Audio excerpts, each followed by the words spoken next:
Hello everyone, आप सभी लोगों का स्वागत है टीचिंग परीक्षा के आज के इस वीडियो में, जिसके अंदर में फ्रेंड्स बीपीएससी टीआरई 4.0 से रिलेटेड बहुत सारे इंपॉर्टेंट क्वेश्चंस को हम लोग देखेंगे। साथ ही साथ फ्रेंड्स 20 जुलाई 2025 को जो बिहार पुलिस के अंदर में पेपर हुआ था आपका, उसके मेमोरी बेस्ड क्वेश्चन जो हमारे पास में आए हैं उनको भी हम लोग देखेंगे। तो चलिए जल्दी से स्पीड में हम लोग जो है हमारे क्वेश्चन की तरफ में आगे बढ़ते हैं। लेकिन उससे पहले फ्रेंड्स, जैसे कि मैं देख पा रहा हूँ यहाँ पर मैं बहुत सारे बच्चे जिन्होंने सेशन को लाइक कर दिया, उनका बहुत बहुत शुक्रिया। जितने भी बच्चे जिन्होंने सेशन को लाइक कर दिया है, एक बार हाथ ऊपर करके जो है फ्रेंड्स बता देंगे। और जहां भी शेयर कर सकते हो इस सेशन को जल्दी से टेलीग्राम, फेसबुक, व्हाट्सएप, इंस्टाग्राम जल्दी जल्दी से शेयर कर देंगे। चलिए, तो पहला क्वेश्चन आप लोगों की स्क्रीन के ऊपर में ये रहा फ्रेंड्स। आप लोगों को बताना है किस भारतीय राष्ट्रवादी नेता ने दांडी मार्च की तुलना नेपोलियन की पेरिस यात्रा से की थी। देखिए फ्रेंड्स, ये जो क्वेश्चन है ना, इसके अंदर में आप लोगों को दो तीन चीजें समझ में आएगी। ठीक है, तो मैं एक एक करके आप लोगों को बताता हूं कि कौन सा भारतीय राष्ट्रवादी नेता था। ठीक है, भारतीय नेता था जिसने दांडी मार्च, दांडी यात्रा आप लोगों को पता है फ्रेंड्स की 1930 के अंदर में हुई थी। उसकी तुलना नेपोलियन ने जो एल्बा से, एल्बा इटली में है, ठीक है, वहां से पेरिस के लिए जो यात्रा निकाली थी उससे उसकी तुलना की थी कि जैसे नेपोलियन ने पेरिस से एल्बा के लिए यात्रा निकाली थी, ठीक है, एल्बा से पेरिस के लिए, एल्बा इटली के अंदर में है और पेरिस फ्रांस के अंदर में, तो वो जो यात्रा थी उसी से तुलना की थी दांडी मार्च की। तो बताइए जल्दी से कि कौन सा नेता थे वो। चलिए, बहुत बढ़िया फ्रेंड्स, आप लोगों ने यहाँ पर मैं आंसर करना जो है स्टार्ट कर दिया है और स्पीड में आप लोग आंसर कर रहे हो, बहुत अच्छी बात है। ठीक है, तो देखिए फ्रेंड्स, यहां पर में जो आंसर होगा वो होगा आप लोगों का option number D, Subhash Chandra Bose. Subhash Chandra Bose ने जो है फ्रेंड्स इसकी तुलना की थी।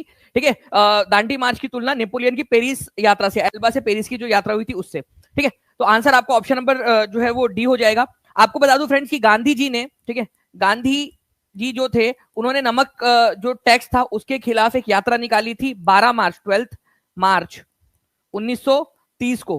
गांधी जी थे, ठीक है, गांधी जी प्लस 78 और लोग थे उनके साथ में, ये याद रखना है आप लोगों ने, ये एक इंपॉर्टेंट पॉइंट बनता है।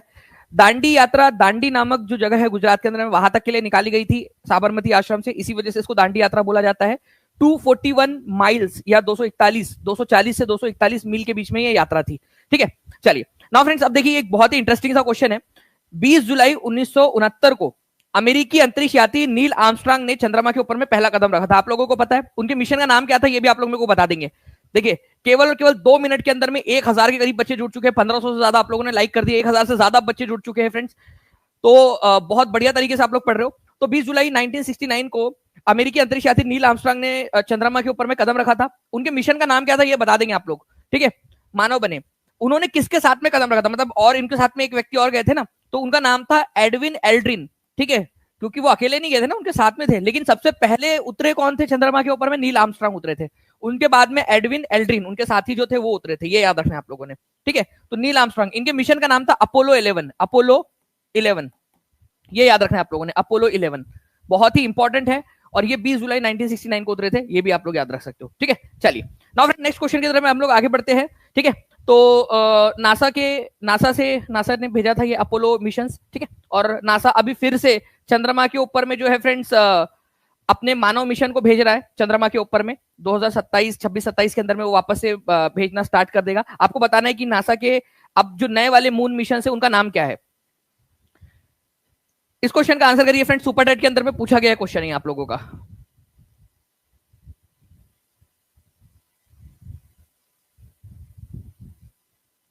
बहुत बढ़िया, देखिए आप लोग आंसर कर रहे हो फ्रेंड्स यहां पर में कंटिन्यूअसली।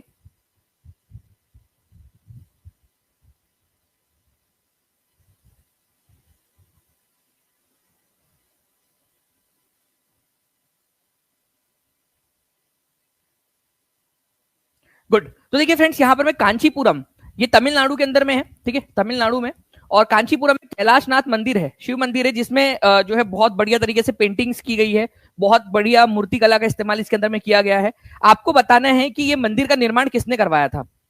तो आपको बता दूं फ्रेंड्स कि अगर हम बात करें कांचीपुरम की, तो कांचीपुरम या कांची आप लोगों को कावेरी नदी के किनारे पे मिलेगा दक्षिण भारत के अंदर में। यहां पर में पल्लव शासकों का राज था, पल्लव राजवंश, पल्लव पल्लव पल्लव राजवंश जो है इसकी स्थापना, इसके संस्थापक कौन थे, पल्लव राजवंश के संस्थापक का नाम है सिंह विष्णु। ठीक है, सिंह विष्णु भी बोला जाता है इनको, सिंह, ठीक है, विष्णु, सिंह विष्णु। तो आप लोगों को ये याद रखना है फ्रेंड्स कि आंतरिक दीवारों के ऊपर में पेंटिंग जो बनाई थी, ठीक है, पल्लव वंश के एक राजा थे, उन्होंने बनाई थी। उस राजा का नाम क्या था जिसने बनाई थी? उसका नाम था नरसिंह वर्मन द सेकंड। ठीक है, ये याद रखना है आप लोगों ने। पल्लव वंश के संस्थापक थे सिंह विष्णु, ठीक है, और इन्हीं के वंश के अंदर में एक राजा हुए नरसिंह वर्मन दो, उन्होंने कैलाश नाथ मंदिर का निर्माण कार्य करवाया था। ये जो नरसिंह वर्मन सेकंड जो थे ना, इनको राजसिम्हा के नाम से भी जाना जाता है, राजसिम्हा, राजसिम्हा। बहुत ही इंपॉर्टेंट क्वेश्चन है, मैं टीम से रिक्वेस्ट करूंगा कि प्लीज इस क्वेश्चन को भी डाल दिया जाए। ठीक है, मैं आपको बता दूं फ्रेंड्स कि पल्लव डायनेस्टी जो है, पल्लव डायनेस्टी, इनकी राजधानी थी कांची, कांची, ये याद रखना है आप लोगों ने, कांची इनकी राजधानी थी।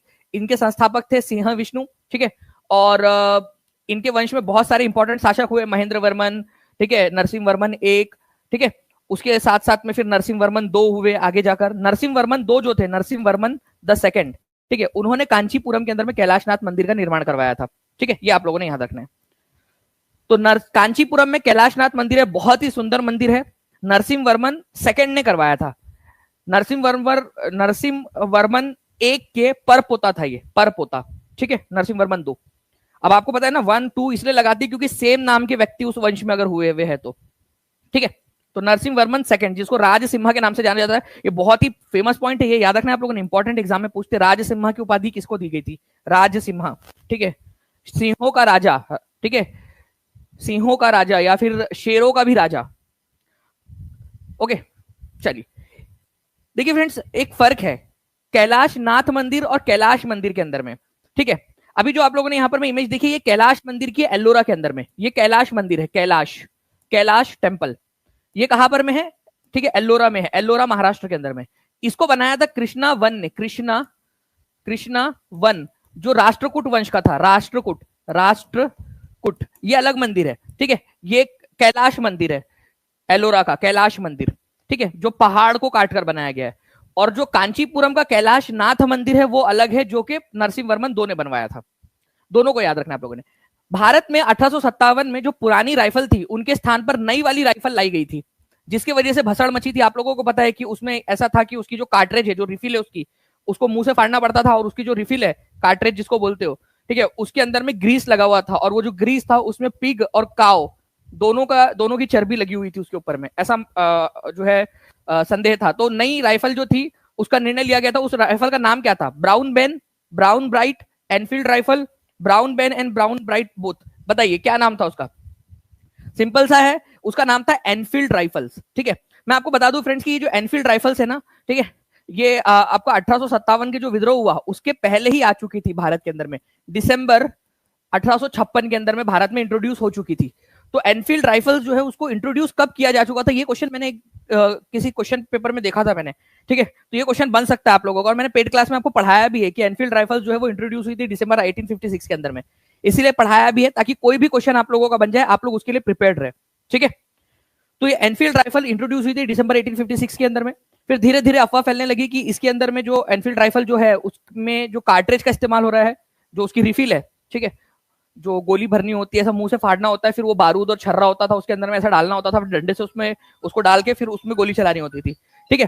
तो एनफील्ड राइफल जो है फ्रेंड्स, ये याद रखना है आप लोगों ने, इसके बारे में था कि इसके अंदर में पिग एंड काउ की जो चर्बी लगी हुई है, तो इसी की वजह से 1857 का जो विद्रोह था उसकी अग्नि भड़की थी। ओके, चलिए देखिए यहाँ पर मैं संजू कुमारी जी बोल रहे कि पढ़ाए थे, बिल्कुल सर अपने पेड क्लास में जी। तो एनफील्ड राइफल इसका आंसर हो जाएगा फ्रेंड्स। आगे बढ़ते हम लोग, डेक्कन एजुकेशन सोसाइटी, ठीक है। जितने भी बच्चे हैं जिन्होंने सेशन को शेयर कर दिया, लाइक कर दिया, जल्दी जल्दी से बताते रहेंगे आप लोग, ठीक है। अगर सेशन को लाइक कर दिया, शेयर कर दिया आप लोगों ने, तो हाथ ऊपर करके बता दीजिए जल्दी से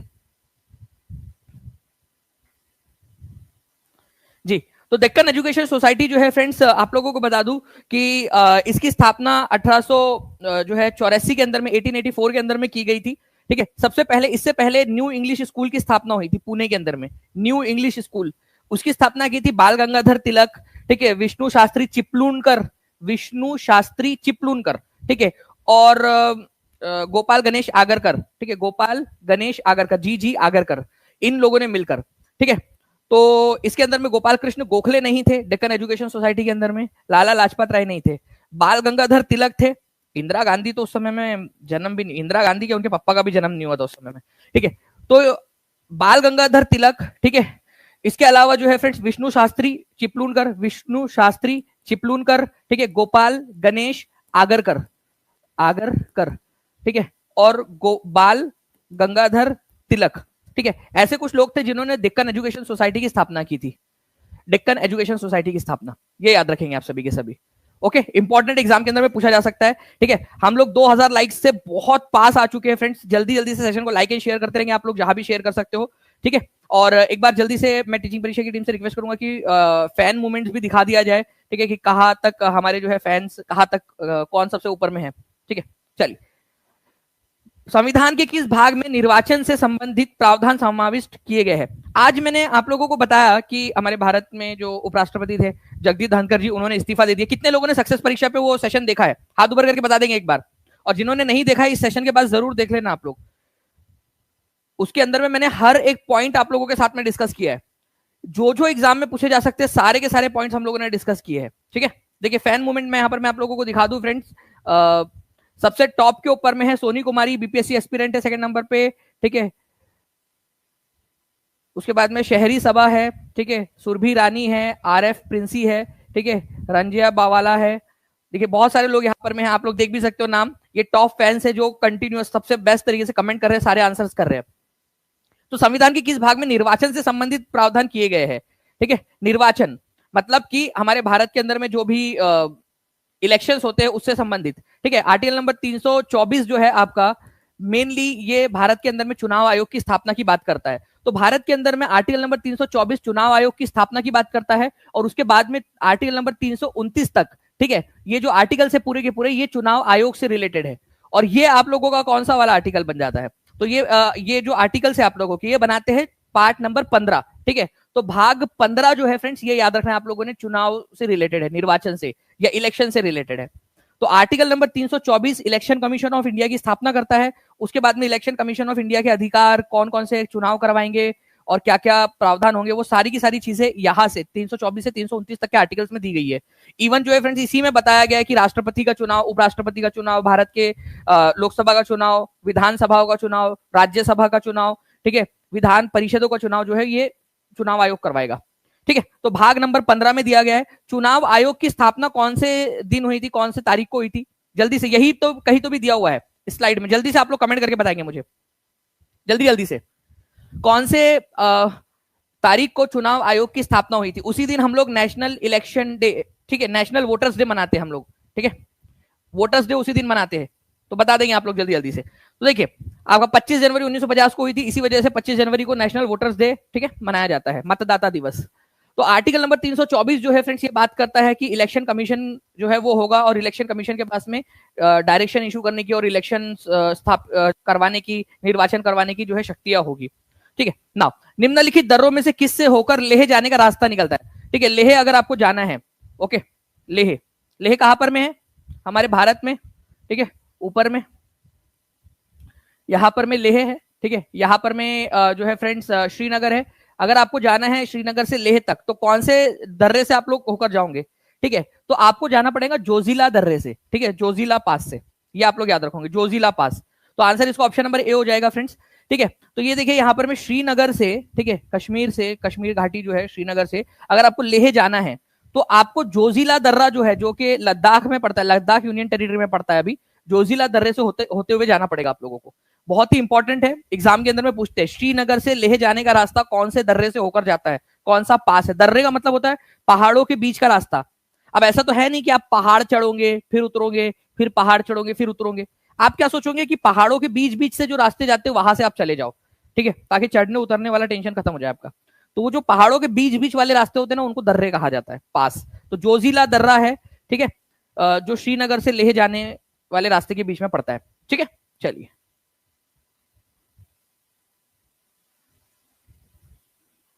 में हम लोग आगे बढ़ते हैं। Consider the following statement about Indian constitution. ठीक है, इंडियन कॉन्स्टिट्यूशन के बारे में बताइए जल्दी से।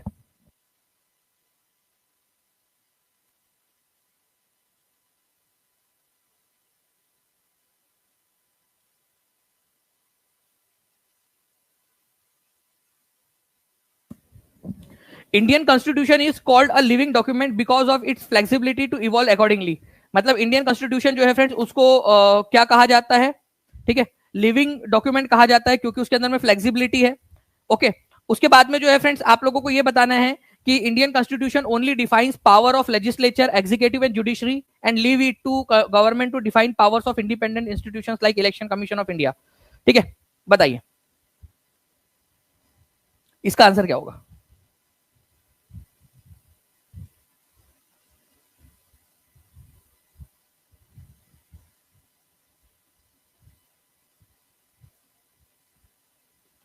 देखिए, इंडियन कॉन्स्टिट्यूशन जो है इसको लिविंग डॉक्यूमेंट बोलते हैं क्योंकि उसके अंदर में फ्लेक्सिबिलिटी है। ये बात तो बिल्कुल सही है। ठीक है, ये भी याद रखना है आप लोगों ने कि भाई फ्लेक्सिबिलिटी है कि आप उसको चेंज कर सकते हो, उसके अंदर में परिवर्तन करना है, उसके अंदर में जो भी चीजें करना है आप उसके अंदर में लेकर आ सकते हो।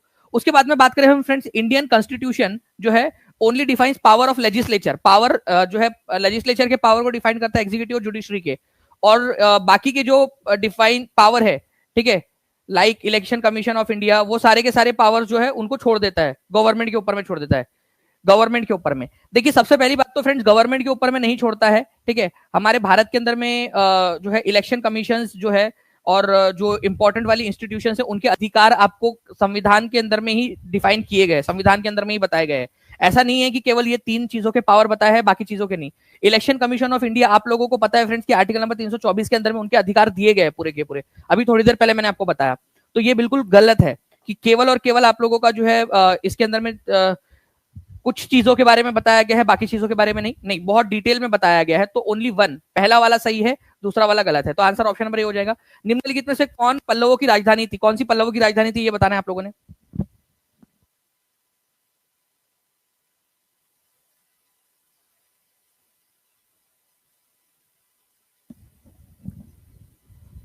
जी, तो निम्नलिखित में से कौन पल्लवों की राजधानी थी? पल्लव, अभी आपको बताया फ्रेंड्स कि पल्लवों की राजधानी वहां पर में कांची जो है, वहां पर में कैलाशनाथ टेम्पल बनाया गया था। Kailashnath temple, Kailashnath temple, Kailashnath temple जो है यहाँ पर में क्रिएट किया गया था। किसके द्वारा? नरसिंह वर्मन दो के द्वारा, नरसिंह वर्मन दो के द्वारा। नरसिंह वर्मन दो को ही राजसिम्हा के नाम से भी जाना जाता था। पल्लवों की राजधानी थी कांचीपुरम, कांचीपुरम के अंदर में ही आपको कैलाशनाथ टेम्पल मिलेगा। ठीक है, ये आंसर हो गया आप लोगों का ऑप्शन नंबर, ठीक है, डी।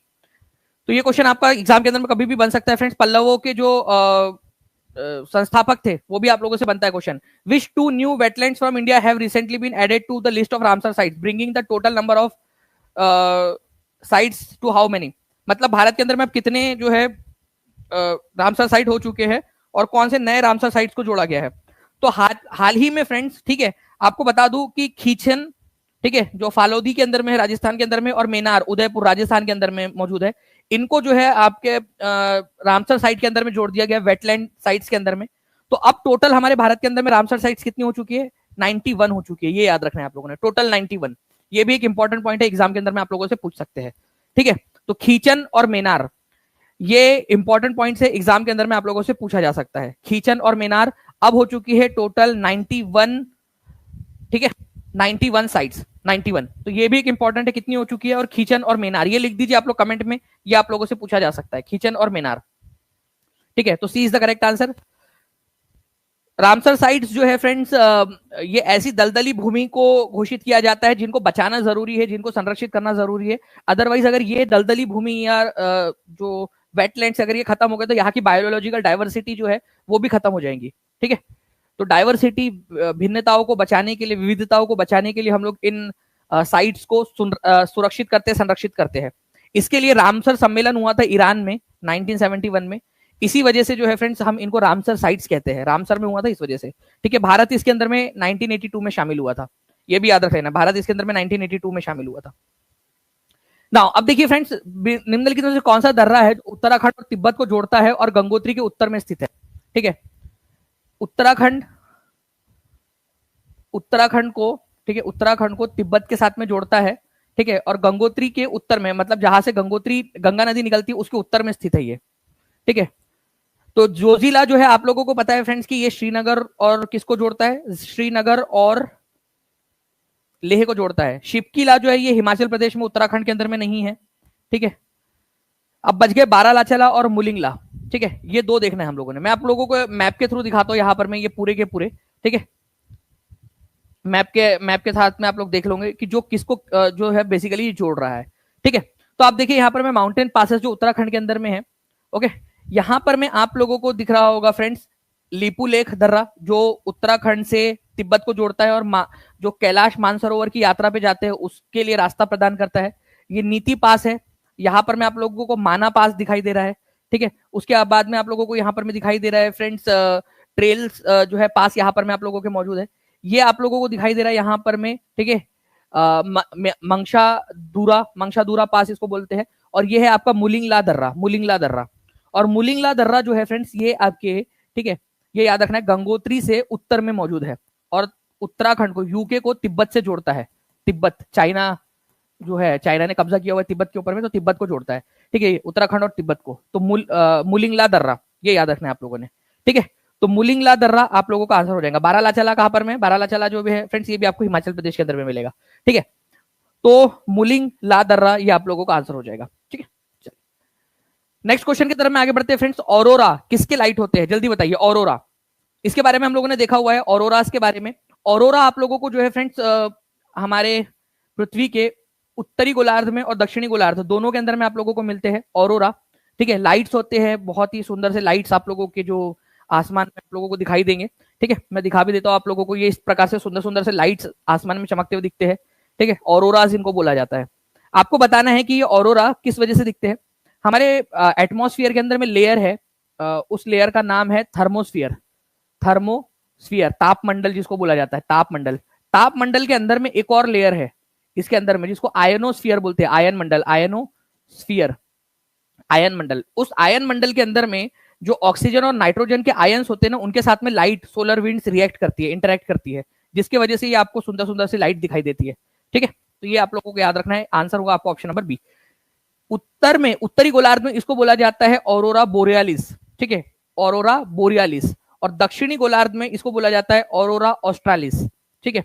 तो उत्तरी गोलार्ध के अंदर में इसको बोलते हैं आप लोग ऑरोरा बोरियालिस और दक्षिणी गोलार्ध में इसको बोलते हैं ऑरोरा ऑस्ट्रालिस, ठीक है। नाउ श्रीलंका कब स्वतंत्र हुआ था, इंपॉर्टेंट क्वेश्चन है। कितने बच्चे जिन्होंने सेशन को लाइक कर दिया है और शेयर कर दिया, जल्दी से हाथ ऊपर करके बता देंगे। केवल 14 लाइक्स दूर है हम लोग 2500 के टारगेट से हमारे पहले। आप लोग बताएंगे जल्दी से इसका आंसर क्या होगा और हाथ ऊपर करके बताते भी रहेंगे जल्दी जल्दी से जी। तो देखिए फ्रेंड्स, अगर मैं बात करूं श्रीलंका कब स्वतंत्र हुआ था, श्रीलंका को क्या बोलते थे, ये भी आप लोगों को क्वेश्चन बन सकता है, ठीक है। तो श्रीलंका जो है इसको सिलोन के नाम से जाना जाता था पहले, ठीक है, सिलोन। मैं लिख देता हूं यहां पर में, सिलोन इसको बोलते थे, सिलोन, ओके, श्रीलंका को। और श्रीलंका स्वतंत्र कब हुआ था और किससे स्वतंत्र हुआ था, तो श्रीलंका स्वतंत्र हुआ था ब्रिटेन से ही, ठीक है। ये याद रखना है आप लोगों ने, 1948 के अंदर में। ये आप लोगों से क्वेश्चन बन सकता है 1948 के अंदर में, ठीक है। इसके अलावा जो है फ्रेंड्स अब इसका नाम श्रीलंका कर दिया गया और इसकी जो राजधानी है वो है श्री जयवर्धनेपुरे कोट्टे, ठीक है, श्री जयवर्धनेपुरे कोट्टे इसकी राजधानी, श्री जयवर्धनेपुरे कोट्टे, ओके। तो आंसर क्या हो जाएगा इस पर्टिकुलर क्वेश्चन का कि श्रीलंका, जिसको सिलोन के नाम से भी जाना जाता था पहले, ठीक है, वो कब स्वतंत्र हुआ था, 1948 के अंदर में। नेक्स्ट क्वेश्चन की तरफ में आगे बढ़ते हैं हम लोग। यहाँ पर में पल्लव वंश के संस्थापक कौन थे, ये आपको बताना है। अभी आपको बताया मैंने पल्लव वंश के संस्थापक पल्लव, इसको मैंने पूरा डिटेल में जो है फ्रेंड्स 8, 9, 6 to 8 और 9, 10 वाली जो क्लासेस है उसके अंदर में पल्लव वंश हमने पढ़ा था, उसमें भी बताया था आपको, ठीक है। बाकी मैं बहुत जल्द आप लोगों के लिए जो सपनों वाली क्लासेस स्टार्ट करूंगा पेड क्लासेस के अंदर में, ठीक है, ऐप के ऊपर में, उसमें भी हम लोग इस तरीके के जो क्वेश्चन है वो भी हम लोग देखेंगे डिटेल के अंदर में, ठीक है। तो पल्लव वंश के संस्थापक कौन थे, पल्लव वंश जो कि दक्षिण भारत के अंदर में जो है फ्रेंड्स यहाँ पर में इस इलाके में आंध्र प्रदेश का दक्षिणी भाग, आंध्र प्रदेश का दक्षिणी भाग और तेलंगाना का उत्तरी भाग, वहां पर में शासन किया करते थे सिम्हा विष्णु, ठीक है, ये इसके संस्थापक थे। सिम्हा विष्णु जो है इनको अवनी सिम्हा के नाम से भी जाना जाता था, अवनी सिम्हा, ठीक है, अवनी सिम्हा के नाम से भी जानते थे। अवनी सिम्हा का मतलब होता है पृथ्वी का शेर, ठीक है, लायन ऑफ द अर्थ, पृथ्वी का शेर, सिम्हा विष्णु को, ठीक है। सिम्हा विष्णु का बेटा था महेंद्र वर्मन एक, महेंद्र वर्मन को मार दिया था पुलकेशिन दो ने, ठीक है। फिर पुलकेशिन दो को मारा था नरसिंह वर्मन एक ने अपने पिताजी की मौत का बदला लेने के लिए। फिर नरसिंह वर्मन एक के पोते को मारा था विक्रमादित्य वन ने अपने पिताजी की मौत का बदला लेने के लिए। तो बदला बदला खेल रहे थे ये लोग, पूरा हम लोगों ने उस लेक्चर में देखा है, ठीक है। आगे मैं भी आप लोगों को बताऊंगा मैं पूरी कहानी उसकी जो थी। तो सिम्हा विष्णु जो है फ्रेंड्स पल्लव वंश के संस्थापक थे, ये याद रखना है आप लोगों ने, ठीक है। चलिए, इन्हीं के एक राजा हुए पल्लव वंश के जिनका नाम था नरसिंह वर्मन दो, नरसिंह वर्मन दो, ये याद रखना है आप लोगों ने, जिन्होंने कांचीपुरम के अंदर में कैलाश नाथ टेम्पल बनाया था। ये नरसिंह वर्मन एक है, नरसिंह वर्मन दो जो हुए थे उन्होंने कैलाश नाथ टेम्पल बनाया था। ठीक है, नाउ पटना में गोल घर का निर्माण कब हुआ था? ठीक है, बताइए जल्दी से। ये आप लोगों का क्वेश्चन जो है फ्रेंड्स, ये भी पूछा गया था बिहार पुलिस के एग्जाम के अंदर में आप लोगों के। ठीक है, इसको हम लोगों ने बस आपके लिए थोड़ा सा ऑप्शंस को ट्विक किया है ताकि आप लोगों के हिसाब से बना दे। इसके ऊपर में पटना गोलघर के ऊपर में क्वेश्चन आया था, तो पटना के अंदर में जो गोलघर है ये कब बनाया गया था ये आप लोगों को बताना है फ्रेंड्स, और क्यों बनाया गया था, इसका कारण क्या था, इसका मकसद।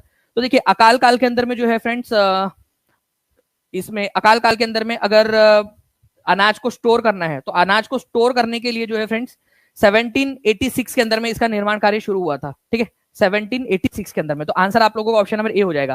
कारण क्या था इसको बनाने का? ठीक है, कि जब अकाल आए तो अकाल के दौरान जो है अनाज को स्टोर करके रखा जा सके। ठीक है, अन्न भंडार के रूप में जो है ये पटना के गोलघर का बनाया गया था। इंपॉर्टेंट पॉइंट है, एग्जाम के अंदर में आप लोगों से पूछ सकते हैं, तो प्लीज इस पर्टिकुलर पॉइंट को याद रखेंगे आप लोग। ठीक है,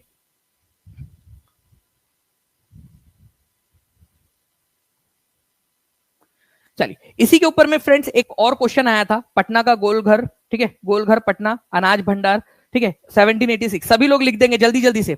1786 सभी लोग लिखो सबसे पहले। ठीक है, अनाज भंडार के रूप में इसका इस्तेमाल किया गया था। अब देखिए फ्रेंड्स, हम लोग यहां पर में क्या करेंगे, इसका एक क्वेश्चन आया था एग्जाम के अंदर में आप लोगों को, वो भी मैं आप लोगों को बता देता हूं। इसको देखिए आप लोग, पटना के गोलघर के बारे में निम्नलिखित में से कौन सा वाला कथन सही है, ये बताएंगे आप लोग। ठीक है, इसको मैंने आपको करवाया था और ये जो आपने पढ़ा है ना वहीं से आया हुआ क्वेश्चन है आप लोगों का ये। ठीक है, मैं अभी आपको दिखा देता हूँ वो स्लाइड जब मैंने पढ़ाया था आप लोगों को इसको। ठीक है, इसके अलावा ये क्वेश्चन ऑलरेडी पहले भी आ चुका है, स्टेट के अंदर में भी आ चुका है, वो तब भी बताया था आपको। ठीक है, ये क्वेश्चन करवाया था मैंने। ठीक है, कि पटना के गोलघर के बारे में कौन सा वाला कथन सही है, तो ये अकाल के दौरान अनाज को स्टोर करने के लिए ब्रिटिश ईस्ट इंडिया कंपनी के द्वारा एक अन्न भंडार के रूप में बनाया गया था। ठीक है, 1786 के अंदर में। याद आया आप लोगों को? सभी लोगों ने आंसर कर दिया होगा आई होप। ठीक है, 85% लोगों ने सही आंसर किया है यहाँ पर मैं, जैसे कि मैं देख पा रहा हूँ। चलिए, तो जल्दी जल्दी से सेशन को लाइक एंड शेयर करते रहेंगे फ्रेंड्स आप लोग। तो आंसर इसका ऑप्शन नंबर सी हो जाएगा। ग्रेनरी जो था ये अनाज भंडार के रूप में इस्तेमाल होता था। अब देखिए एक क्वेश्चन ये देख सकते हो आप लोग, ये मैंने पढ़ाया था आप लोगों को ये उस समय में, और यहाँ उस समय में भी बताया था कि 1786 के अंदर में इसका निर्माण कार्य किया गया था। ठीक है, अनाज भंडार के रूप में। नेक्स्ट क्वेश्चन देखिए फ्रेंड्स, यहाँ पर मैं एस्टेट टीजीटी के अंदर में आया था ये क्वेश्चन 8 सितंबर 2023 को। टीचिंग परीक्षा से पढ़कर आप कोई भी एग्जाम क्लियर कर सकते हो। टीचिंग परीक्षा मतलब सफलता की गारंटी है, ये याद रखिए आप लोग। बताइए इस पर्टिकुलर क्वेश्चन का आंसर क्या होगा, और एकदम स्पीड में सभी बच्चे आंसर करेंगे। हर एक बच्चा, जितने लोग देख रहे हैं सभी का कमेंट के अंदर में आंसर आना चाहिए यहाँ। तो देखिए पटना में गोलघर का निर्माण जो है फ्रेंड्स कौन से वर्ष में हुआ था और किस वजह से हुआ था ये भी आप बता देंगे। 1786 के अंदर में हुआ था, आपको एक्चुअल क्वेश्चन दिखा दिया मैंने। ठीक है, टीजीटी के अंदर में, एस्टेट टीजीटी के अंदर में भी आया था ये आप लोगों का। निम्नलिखित में से कौन सा अरवल का पड़ोसी जिला नहीं है? अरवल का, अब मैप अगर हम यहाँ पर में देखेंगे तो आप लोगों को दिख भी जाएगा फ्रेंड्स। ठीक है, मैप के थ्रू भी दिखा देता हूं आप लोगों को।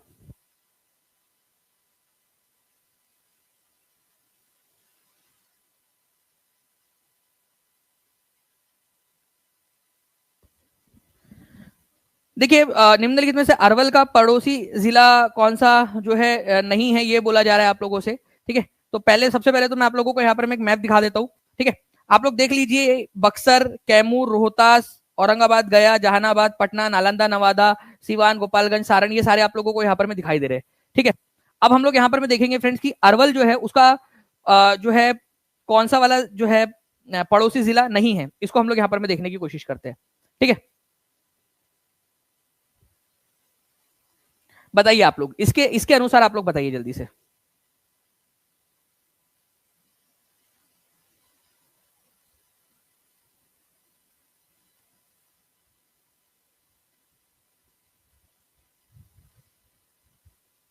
जी, तो यहां पर में देखिए फ्रेंड्स, ये जो जहानाबाद आप लोगों को दिख रहा है, ठीक है, जहानाबाद, ठीक है, और यहाँ पर में जो है अरवल, ये थोड़ा सा इधर उधर हो गया है। इस मैप के अंदर में आप लोग ज्यादा बेहतर देख पाओगे। ठीक है, ये यहाँ पर में ये अरवल आप लोगों को दिखाई दे रहा है इस मैप के अंदर में, अरवल। ओके, तो अरवल यहां पर में मौजूद है। भोजपुर इसके साथ में लगता है, पटना इसके साथ में लगता है, गया इसके साथ में लगता है, औरंगाबाद लगता है, रोहतास लगता है। बक्सर आप लोग देखोगे फ्रेंड्स इसके साथ में सीमा साझा नहीं करता, बक्सर। ठीक है, तो बक्सर यहां पर में दिया हुआ था ऑप्शन के अंदर में, तो बक्सर नहीं करता है। ठीक है, ये आप लोगों ने याद रख लेना है। गया करता है, औरंगाबाद करता है, रोहतास करता है। ठीक है, गया करता है, इवन पटना जो है ये भी अपनी सीमा साझा करता है अरवल के साथ में। ठीक है, तो पटना भी करता है। तो आंसर इसका हो जाएगा कौन सा नहीं करता, कौन सा जिला नहीं है। ठीक है, आंसर हो जाएगा आपको ऑप्शन नंबर बी। मैं इस तरीके के क्वेश्चन जो है फ्रेंड्स काम करते हैं हम लोग टीचिंग परीक्षा के एप्लीकेशन पे जो है आपको मैप दे देते हैं, ठीक है, और इस तरह के क्वेश्चंस और बना देते हैं। कितने लोग एग्री करते हैं इस बात से, ठीक है, टीचिंग परीक्षा के एप्लीकेशन में। और इसको मैं ओपन कर दूंगा, बाकी आप लोग भी जो है टीचिंग परीक्षा के एप्लीकेशन पर कोई भी बीपीएससी टीआरई के कोई भी कोर्स में चले जाइएगा आप लोग, ठीक है, एक्सप्लोर करना, आप लोगों को मिल जाएगा उसके अंदर में, ठीक है। बाकी जो पेड स्टूडेंट है उन लोगों को तो नोटिफिकेशन भी चला जाएगा। आज रात तक आप लोगों के लिए इस तरह के क्वेश्चंस कि कौन सा सीमा साझा करता है, कौन सा नहीं करता, कितने जिले करते, कितने नहीं करते, इस तरीके के जो है ना आप लोगों के लिए एक मैप देकर उसके अंदर में आप लोगों के लिए बना देते हैं। मतलब आप बार बार री अटेम्प्ट करिए, जब कब तक करना है आपने, जब तक कि आपके सारे सही नहीं हो जाते एक साथ, ठीक है, आपके एक अटेम्प्ट में सारे सही नहीं हो जाते। रेडी है आप लोग? पिछले बार भी आप लोगों को याद है इस तरीके का मैंने टारगेट दिया था कि 75% से ज्यादा लेकर आइए आप लोग, तो बहुत सारे बच्चों ने उसको बार बार रिवाइज कर करके सारी चीजें उनको याद हो चुकी है। ओके, तो आपने क्या करना है, आज भी आप लोगों को देता हूं मैं इस तरीके के क्वेश्चंस बहुत सारे निकाल के, और उसको आपको प्रैक्टिस करना है, ठीक है। उसमें आप लोगों ने सारे 100% एक्यूरेसी नहीं आ जाती तब तक री अटेम्प्ट करते रहना है उसको। आज रात में आप लोगों को दे दूंगा मैं, ठीक है, एप्लीकेशन पे, टीचिंग परीक्षा के एप्लीकेशन पे। चल नाउ फ्रेंड्स, बिहार के मुख्यमंत्री के रूप में जो है 8वीं बार के रूप में किसने शपथ ली थी? वैसे तो जो है फ्रेंड्स आप लोगों को बता दूं कि ये कंटिन्यूअसली लेते रहते हैं शपथ। तो बताइए, 8वीं बार उन्होंने मुख्यमंत्री पद की शपथ ली जनवरी 2024 के अंदर में। तो वही है भाई, नीतीश चचा। तो आंसर इसका ऑप्शन नंबर डी हो जाएगा। ये क्वेश्चन आया था बिहार के पुलिस एग्जाम के अंदर में, एक शिफ्ट में। तो बिहार पुलिस के अंदर में क्वेश्चन आया आप लोगों का, पूछा जा सकता है इसको, तो प्लीज इसको याद रखिएगा आप लोग ना फ्रेंड्स। अब देखिए एक ऐसा क्वेश्चन जो मुझे लगता है कि टीचिंग परीक्षा का हर एक अभ्यर्थी कर सकता है इसका आंसर, जो टीचिंग परीक्षा से पढ़ा है पेड क्लास में। यूनेस्को का पूर्ण रूप क्या है? यूनेस्को वर्ल्ड हेरिटेज साइट मैंने आपको सारी की सारी करवाई हुई है, ठीक है। तो यूनेस्को का पूर्ण रूप क्या है ये आप लोगों को बताना है, ठीक है। तो यूनेस्को का पूर्ण रूप क्या है? United Nations education and scientific and cultural organisation, educational scientific and cultural organisation, okay, United nation educational scientific and commercial organisation. Commercial तो नहीं है इसके अंदर में, ठीक है। बताइए नेशनल है या नेशंस है, ये आप लोगों को थोड़ा सा देखना था। तो यूनाइटेड नेशंस है, ठीक है, यूनाइटेड नेशंस, यूनाइटेड नेशनल नहीं होता है, यूनाइटेड नेशंस होता है। तो यूनाइटेड नेशंस, ये देखिए यहां पर में थोड़ा सा फर्क है, छोटा सा फर्क है। United Nations educational scientific and cultural organisation, UNESCO का हेडक्वार्टर्स कहां पर में? यूनेस्को का हेडक्वार्टर्स है पेरिस के अंदर में, पेरिस फ्रांस में, ठीक है। यूनेस्को की अभी जो बैठक हुई थी वो पेरिस फ्रांस के अंदर में ही हुई थी। चलिए 3000 लाइक से हम लोग जो है फ्रेंड्स 90 लाइक्स दूर है, तो आप लोग जल्दी जल्दी से सेशन को लाइक एंड शेयर भी करते रहेंगे अगर आप चाहते हो कि ऐसी और भी बहुत सारे क्वेश्चंस आप लोगों को करवाते रहे हम, ठीक है। और मैं आप लोगों को बता दूं फ्रेंड्स कि जितने भी बच्चे हैं जिन्होंने सक्सेस परीक्षा के ऊपर में जाकर सेशन नहीं देखा है, ठीक है, वो जरूर देखिएगा। और जो बच्चे टीचिंग परीक्षा के साथ में जुड़ना चाहते हैं, ठीक है, उन लोगों के लिए भी मैं बता दूं आप लोगों को कि आप लोग जो है फ्रेंड्स 7611101101 या फिर 9697888844 इस नंबर पे कॉल कर लीजिए, या फिर टीचिंग परीक्षा एप्लीकेशन के ऊपर में जाकर जल्दी से आप लोग जुड़ जाइए, ठीक है। क्योंकि आपके पास में अभी भी समय है, अच्छे से मेहनत करके आप लोग आगे बढ़ सकते हो, कहीं ऐसा ना हो कि बहुत देर हो जाए। इसके अलावा जो बच्चे केवीएस के लिए तैयारी कर रहे हैं, ठीक है, बीपीएससी के साथ में, वो लोग भी जल्दी से जुड़ सकते हैं। अगर आप सुपर डेट के लिए ले रहे हो तो सुपर डेट के अंदर में भी आप लोग जुड़ सकते हो। आपकी वैलिडिटी जब तक आपकी एग्जाम नहीं हो जाती तब तक आपकी वैलिडिटी रहेंगी आप लोगों के पास में, ठीक है। तो ये भी एक अच्छा मौका है आप लोगों के पास में ज्यादा लंबे समय तक जो है पढ़ने का। जिन बच्चों ने टीआरई 4 जो है फ्रेंड्स जो है मार्च 2024 में ले लिया था, अभी तक उनके पास में कोर्स है। आप सोचिए कि कब से, मतलब 1 साल से भी ज्यादा समय हो गया। कोई है यहाँ पर में जिन्होंने इतना लंबा जो है कोर्स तब से लिया हुआ है, तब से अब तक वो पढ़ रहे हैं? तो 1 साल से भी लंबा समय उनके पास में पूरी वैलिडिटी उनकी, ठीक है।